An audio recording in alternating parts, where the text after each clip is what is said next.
આપણે કંકોડાનું શાક બનીને રેડી થઈ ગયું છે. જો શાક જોઈને આવી જાય છે ને મોઢામાં પાણી. જય શ્રી કૃષ્ણ, જય ગૌ માતા. સ્વાગત છે તમારું અમારા નવા વ્લોગમાં. તો તારે સવારમાં અમે આવી જશે અમારા વાડે, કારણ કે અહીંયા સરસ મજાના કંકોડાના વેલા છે ને, તો આપણે આવ્યા છીએ કંકોડા ઉતારવા માટે. તો ચોમાસામાં હે ને કંકોડા 2 થી 3 દાણે એનું શાક બનાવીને બહુ ખાવું, કારણ કે એ બહુ ફાયદાકારક હોય છે. તો આપણે ચાલો કંકોડા અતારમાં ઉતારી લેવી. અહીં જો મસ્ત મજાનો અમારે વેલો છે, વાડી જ છે મસ્ત મજાનો કંકોડા વેલો.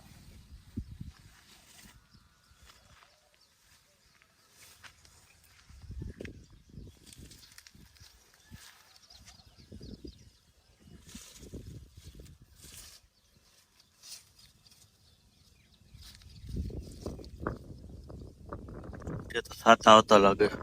હજી તો શરૂઆત છે.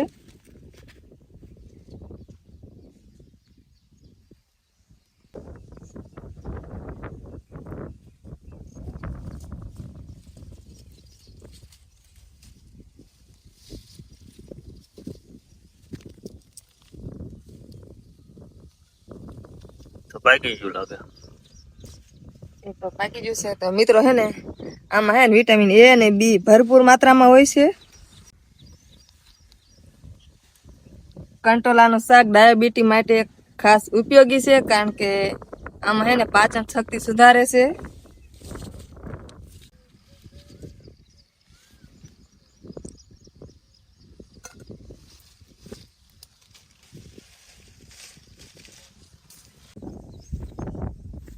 આ બાજુ પણ સરસ મજાની જો કંકોડાની વેલ છે, જો મોટી જબરી છે. તો હે ને ચોમાસાના ઋતુમાં તમારે કંકોડાનું શાક ખાવું તો તમને ભૂખ ન લાગતી હોય ને, તો ભૂખ પણ બહુ લાગે, અને તમારે વજન જો ઘટી ગયો ને તો વજન ઘટાડવામાં પણ મદદરૂપ થાય છે. તો આના તો ઘણા બધા એવા ફાયદા છે કંકોડાના, અને આને હે ને કંકોડા પણ કહેવાય, કંટોલા પણ કહેવાય, અને એવા તો ઘણા બધા નામ છે, બધા અલગ અલગ ભાષામાં કહેતા હોય છે. તો અમારે તો અહીંયા જો કંટોલા કહે અને કંકોડા પણ કહે છે. વધુ ભાગ તો બધા કંકોડા જ કહે છે. તો જો આપણે થોડાક ઉતાર્યા છે અત્યારે અહીંયા, નીચે આ બાજુ જો ઉતારવાના છે. તો મિત્રો આ કંટોલામાં હે ને ફાઈબર પણ ભરપૂર માત્રામાં હોય છે. તો આપણે તો જો ઉતારવા અત્યારે આવી ગયા છે. તો ચાલો મંડવી હવે આમાં ઉતારવા. તો આ બાજુ છે આપણે આ રીતે હે ને ગોતવા પડે છે. જો અહીંયા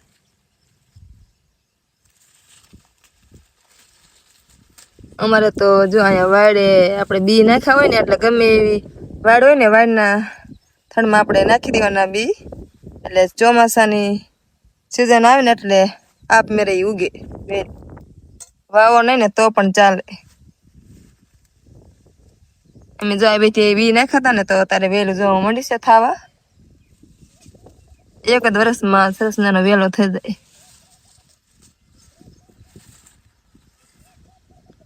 જો પેલી બાજુ છે, પણ થોડેક અંદર જવું પડશે. વેડે કાંટા હોય ને એટલે ધ્યાન રાખીને ઉતારવા પડે.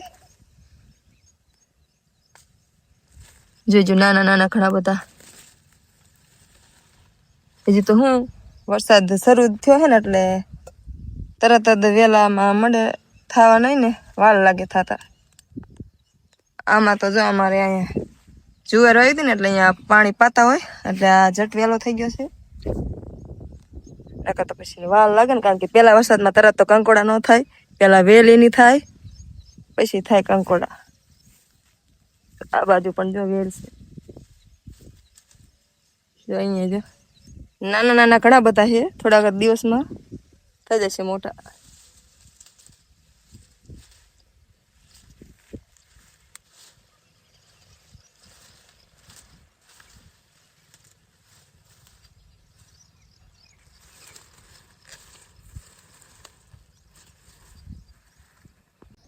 તો મિત્રો અત્યારે વાગી જશે બપોરના 12, અને આપણે ગાય ભેંસોને અત્યારે જો બધાને નીંદ નાખી દીધી છે, અને ખાય છે અત્યારે નીંદ. જો અમારી જશોદા,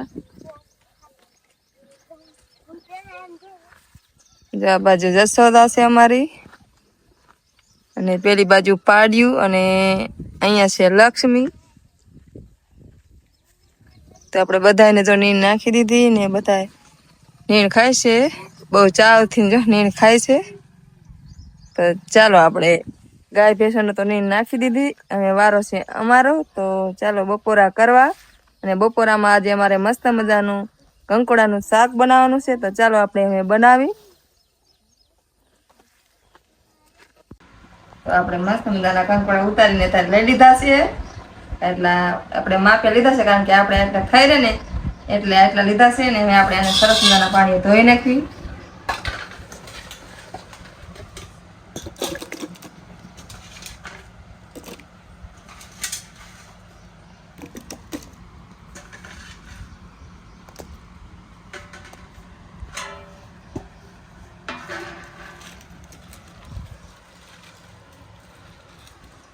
આ રીતે સરસ મજાના તાજા પાણી આપણે ધોઈ વાળશું એને. પછી થશે મોરવાના.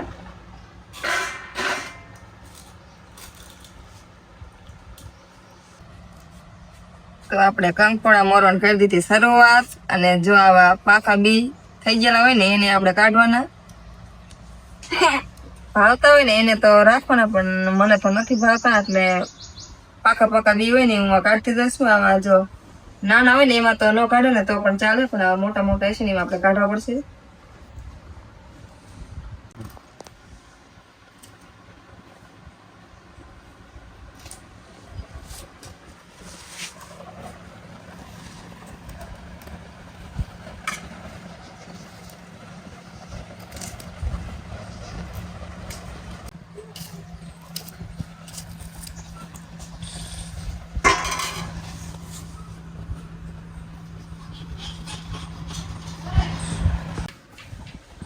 તો આપણે જો એક મરચું લીધું છે ને એક ટમેટું સરસ મજાનું આપણે મોરી લીધું છે. આ બાજુ છે અમારે કંકોડા. તો આપણે જો કંકોડા પણ સરસ મજાના મોરી લીધા છે. અને આપણે કરવાનો છે એનો વઘાર. ચાલો આપણે હવે કરીએ વઘાર. બધું આપણે મોરી ગયું છે. તો આપણે જો તેલ ગરમ થઈ ગયું છે તો આપણે એમાં નાખી દઈશું રાઈ.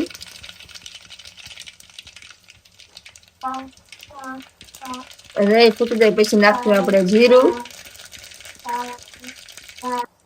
હવે લાગશું મીઠા પાન, થોડોક મીઠો પાન, મીઠો લીમડો, ને પછી હે આદુ ને લસણ.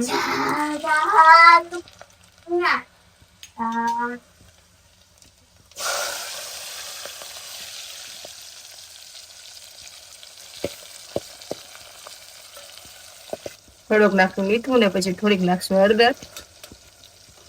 સરખી રીતે મિક્સ કરી દઈએ.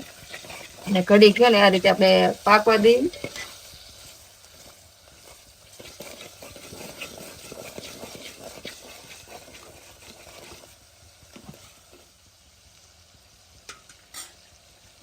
હવે આપણે જો બધા મોરેલા કંકોડા આપણે આમાં નાખી દઈશું. સરખી રીતે મિક્સ કરી નાખી.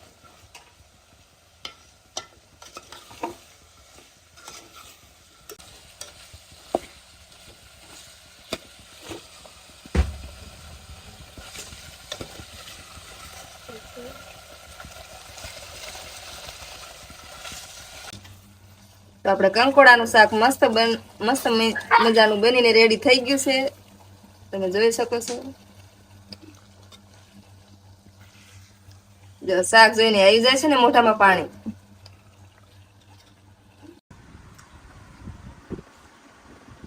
તો મિત્રો સરસ મજાનું કંકોડાનું શાક બનીને રેડી છે. તો મસ્ત મજાનું કંકોડાનું શાક, બાજરા રોટલા, ઘઉંના રોટલા, અને મસ્ત મજાની ઘાટી જો ગાયના દૂધની છાશ છે. તો આવી જાવ બધા બપોરા કરવા. શાક કેવું બન્યું? મસ્ત બન્યું. રોજ કે મસ્ત મજાનું શાક બન્યું. કેવું બંધુ બેનો?